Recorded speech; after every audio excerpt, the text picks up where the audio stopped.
butuhkannya. Budi Sampurno dan Warsam Aji melaporkan. Pemirsa, setelah disekap selama sebulan lebih pada sebuah rumah mesum di Tanjung Balai Karimun Riau, dua wanita di bawah umur yang menjadi korban penipuan akhirnya kembali pulang ke Bandung.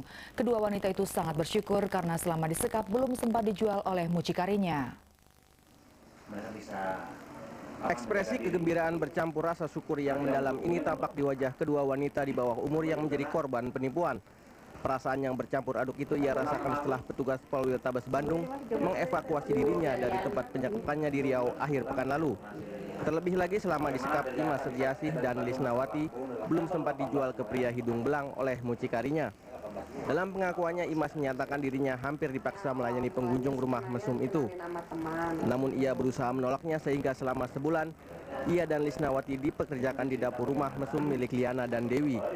Selama bekerja di dapur itu, ia mengaku diperlakukan dengan baik. Menurut Kapolres Bandung Barat Superintenden John Bahril Hatiza, perlakuan baik kedua pemilik rumah mesum itu hanya kamuflase saja. Suatu saat nanti menurutnya kedua mucikari itu juga akan memaksa kedua korban untuk melayani pengunjung. Kami dari pihak kepolisian menghimbau kepada orang-orang tua maupun adik-adik yang masih remaja ini supaya jangan cepat mudah terbujuk rayu oleh seseorang untuk memperkerjakan di mana tempat yang memungkinkan mudah mencari uang, karena banyak peristiwa yang menjadi kenyataan bujukan tersebut hanya sebagai kamuflase dan akhirnya dipekerjakan di tempat yang tidak sebenarnya sesuai dengan apa bujukan yang pertama itu. Sampai saat ini petugas baru mengamankan seorang pelaku yang menjadi perantara mucikari di Riau. Namun Kapolres menjanjikan akan segera mengamankan Liana dan Dewi serta mucikari yang telah menipu korban. Demikian dilaporkan oleh Turyadi dan Gunadi dari Bandung, Jawa Barat. 6 orang perampas sepeda motor dan 3 orang yang menjadi penadahnya ditangkap Sersel Polres Sukabumi, Jabar sejak akhir bulan lalu.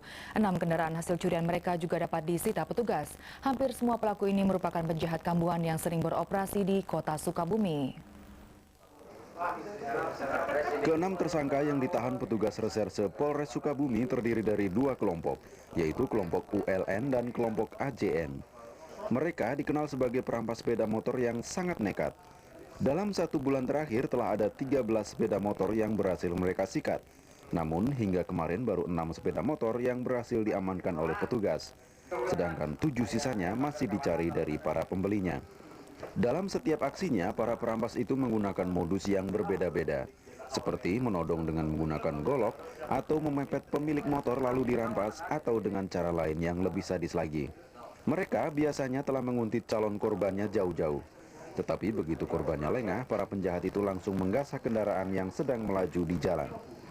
Mereka ini adalah sebagai residivis, ya, yang sudah berkali-kali mereka masuk. Di antaranya ada yang sudah 5 kali, ada yang sudah 2 kali, ada yang sudah 3 kali. Justru bukan berarti mereka kambuh kembali nih dari lembaga pemasyarakatan itu, akan tetapi malah mereka makin terus. Ya, dengan sendirinya ya kami mengantisipasi dan langsung melakukan upaya penindakan terhadap pelaku tersebut. Selain 6 perampas motor itu, diamankan juga 3 orang yang dikenal sebagai penadah kejahatan kedua kelompok perampas motor itu. Mereka adalah MJN, SMS, dan AYI. Ketiganya diringkus di rumah masing-masing berikut motor yang mereka terima dari para pelaku. Ke-9 tersangka telah bergabung dengan penjahat lainnya di tahanan Polres Sukabumi, Jawa Barat. Joko Sulistiono dan Novi Hartoyo melaporkan dari Sukabumi, Jawa Barat. Pemirsa, sering terjadinya ancaman bom di wilayah Pulau Gadung, Jakarta Timur belakangan ini ternyata meresahkan warga di kecamatan tersebut. Untuk mengantisipasi tersebut, polisi setempat mengadakan latihan pengamanan bersama warga Pulau Gadung kemarin siang. Latihan ancaman bom ini diadakan petugas Polsek Pulau Gadung, Jakarta Timur kemarin. Dalam latihan itu, petugas menyertakan para keamanan pabrik, perkantoran, sarana ibadah, dan sekolah. Pasalnya, dalam 1 bulan terakhir, ancaman bom di wilayah Pulau Gadung meningkat drastis.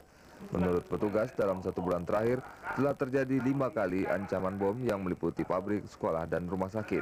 Dalam latihan yang dibuka oleh Wakapolres Jakarta Timur, Asisten Superintenden Rajim petugas memberikan pengarahan dalam menanggulangi ancaman bom. Bahkan petugas juga mengundang ahli bahan peledak yang merupakan mantan anggota Gegana guna mengantisipasi adanya barang yang mencurigakan saat ancaman bom mulai diterima.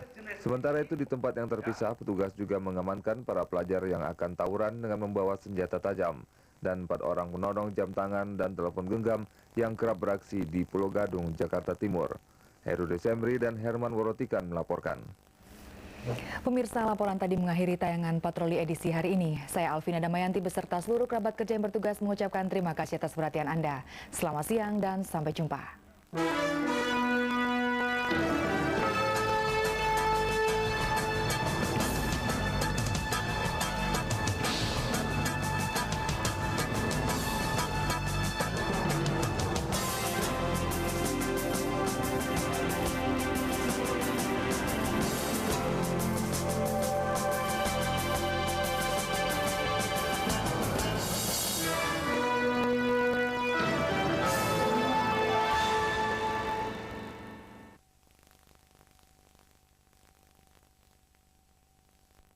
Gila, pakai wings pembersih porselen, jangan yang lain.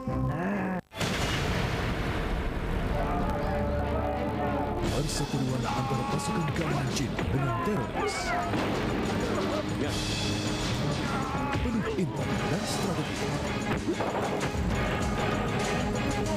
Diperlukan kecerdikan dan keberanian untuk menghadapinya.